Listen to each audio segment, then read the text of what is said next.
बिस्मिल्लाहिर्रहमानिर्रहीम। अस्सलाम वालेकुम। मैं हूं आपकी डाइट टीचर निदा ज़ैनब। आज मैं आपको बताने जा रही हूं शुगर के मरीज़ों के लिए डाइट प्लान, क्योंकि शुगर के मरीज़ों को अपना फूड कंट्रोल करना बहुत ज़रूरी होता है। अपना पोर्शन, अपनी डाइट, अपना फूड, ईच एंड एवरीथिंग उनकी फूड के साथ चलती है। वो कंट्रोल के साथ चलें तो ही उनकी शुगर एक नॉर्मल रेंज में रहती है।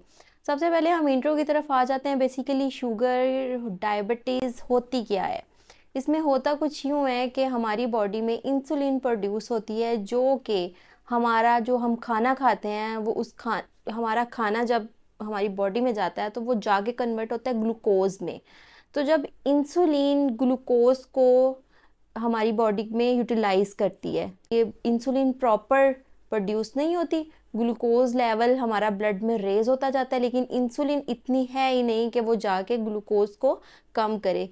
इंसुलिन प्रोड्यूस नहीं हो रही, ग्लूकोज हम फूड से लिए जा रहे हैं, तो इस फॉर्म में हमारी ब्लड में शुगर लेवल, ग्लूकोज लेवल बढ़ता जाता है। ये बेसिकली शुगर का एक वो प्रोसेस है। अब हमने करना क्या है कि अगर हमारी बॉडी में इंसुलिन कम प्रोड्यूस हो रही है तो हमने फूड कुछ इस तरीके से लेना है कि वो या तो हमारे ब्लड लेवल में ग्लूकोज लेवल को रेज ही ना करे, या अगर रेस करे तो थोड़ा थोड़ा करके रेस करे, ताकि वो जो थोड़ा सा रेस हो रहा है, इंसुलिन उतनी प्रोड्यूस हो रही है, उसको वो यूज़ कर ले, फिर थोड़ा प्रोड्यूस हुआ इंसुलिन उसको यूज़ कर ले।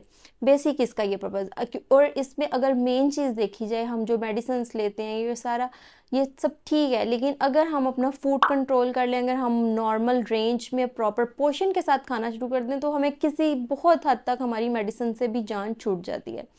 अब आपने करना कुछ ऐसे है कि 3 इसके जो है ना मेन पॉइंट्स है जो आपने फॉलो करने। एक तो आपने टाइमिंग फॉलो करनी है, किस टाइम पे आपने खाना लेना है। टाइमिंग आपने इस तरह से फॉलो करनी है कि 3 आपने बिग पोर्शंस लेने हैं, 3 आपने स्मॉल पोर्शंस लेने हैं। 3 टाइम आपने ज़्यादा खाना, वो जो 3 बिग पोर्शंस वाला टाइम है उस पर आपने लेने। और इस तरह ये बन जाता है कि आप दिन में हर 2 घंटे बाद कुछ ना कुछ हल्का फुल्का सा ले रहे हैं।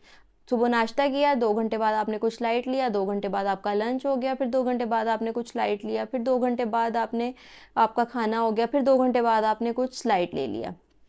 इंटरमीडिएट फास्टिंग को यूटिलाइज लोगों ने करना शुरू कर दिया था शुगर में, कि डायबिटीज़ कंट्रोल करने के लिए इंटरमीडिएट फास्टिंग को फॉलो करना शुरू कर दिया था। आपने इंटरमीडिएट फास्टिंग डायबिटीज़ में किसी सूरत यूज़ नहीं करनी, क्योंकि आप ज़्यादातर डायबिटीज़ में भूखा नहीं रह सकते। रात 7 से सुबह 7 बजे तक का टाइम होता है इंटरमीडिएट फास्टिंग का। इतने टाइम के लिए अगर आप कुछ नहीं खाएंगे तो आपका शुगर लेवल बहुत जल्दी लो हो जाएगा, इसलिए आपने इंटरमीडिएट फास्टिंग की तरफ किसी सूरत नहीं जाना।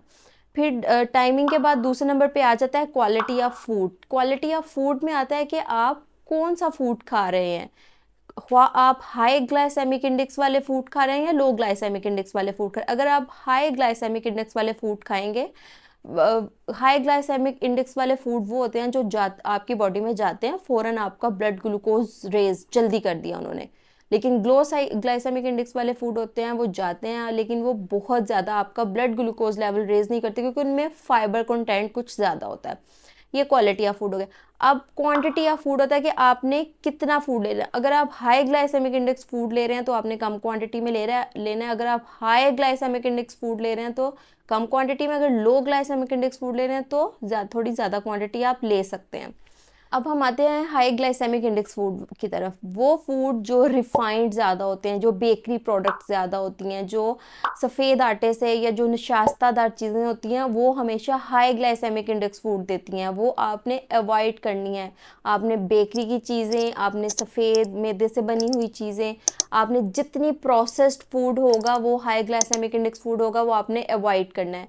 जितना फूड नेचुरल फार्म में होगा, जितना आप फाइबर एनरिच्ड, फॉर एग्जांपल अगर आप चपाती ले रहे हैं तो अगर वो फाइबर एनरिच्ड, अगर आपने आटा यूज़ किया है, मल्टीग्रेन आटा यूज़ किया है या आपने चक्की का आटा यूज़ किया है, तो वो आपका ग्लाइसेमिक इंडेक्स आपकी बॉडी में जाके फ़ौरन रेज नहीं, वो उसका ज़्यादा ग्लाइसेमिक इंडेक्स नहीं है, ब्लड ग्लूकोज लेवल वो ज़्यादा नहीं रेज करेगा। इसलिए बेटर है कि आप ज़्यादा फाइबर वाली चीज़ें लें, कच्ची सब्जियां ज़्यादा लें, पकी हुई सालों में ज़्यादा सब्जियां लें। प्रोटीन लेनी है तो एक टाइम पे लें, पोर्शन कंट्रोल करके लें। इसके साथ आपने एंटीऑक्सीडेंट एनरिच डाइट लेनी है। एंटीऑक्सीडेंट एनरिच डाइट में हमारे पास फ़िश आ जाती है, बेजल सीड्स आ जाते हैं। बेजल सीड्स को बहुत अच्छा पाया गया, बेजल सीड्स तोहमे भलंगा, इसको डायबिटिक के पेशेंट के लिए बहुत अच्छा पाया गया, क्योंकि ये आपको एक सेटिस्फैक्ट्री आपको फील होता है कि सेटिस्फेक्शन रहती है कि मेरा पेट भरा हुआ है, आपको ज़्यादा भूख नहीं लगने देता। इसलिए एक तो बेजल सीड्स में एंटीऑक्सीडेंट्स बहुत अच्छे हैं, दूसरा ये आपको फीलिंग ऑफ फुलनेस देता है। इसलिए जितने आप बेजल सीड्स डेली एक टाइम पे आप लाजमी यूज़ करें। उसके अलावा डायबिटीज़ में ये है कि आपको हाई फाइबर डाइट लेनी है। हाई फाइबर डाइट में हमारे पास सब्जियां आ जाती हैं, हमारे पास ब्राउन आटा आ जाता है, फ्रूट्स जो हम मोस्टली हमारा वो एक बना हुआ है, फ्रूट्स हाई शुगर कंटेनिंग होते हैं, आप फ्रूट्स नहीं ले सकते डायबिटीज़ में।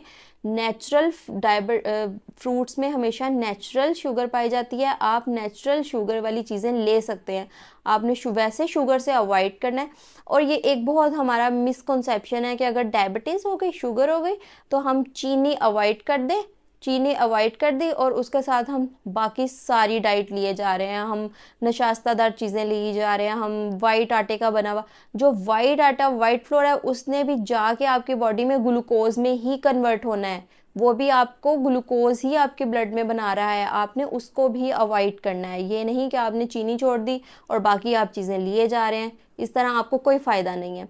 आपने हर वो चीज़ अवॉइड करनी है जो आपका ब्लड ग्लूकोज लेवल रेज कर रहा है। सिर्फ शुगर आपका ब्लड ग्लूकोज लेवल रेज नहीं करती। हर डाइट अगर आप एक सिलेक्टेड क्वांटिटी से ज़्यादा ले लेते हैं तो वो आपका हाई ग्लूकोज प्रोड्यूस कर रही है, इसलिए आपने हाई ग्लूकोज को अवॉइड करना है।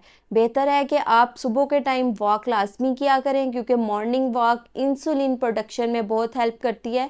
और बहुत सारे पेशेंट सिर्फ मॉर्निंग वॉक और अपनी डाइट प्लानिंग के साथ अपना ब्लड शुगर लेवल कंट्रोल कर लेते हैं। एक अच्छे डाइट प्लान के लिए एक अच्छी डाइटिशियन को कंसल्ट करें।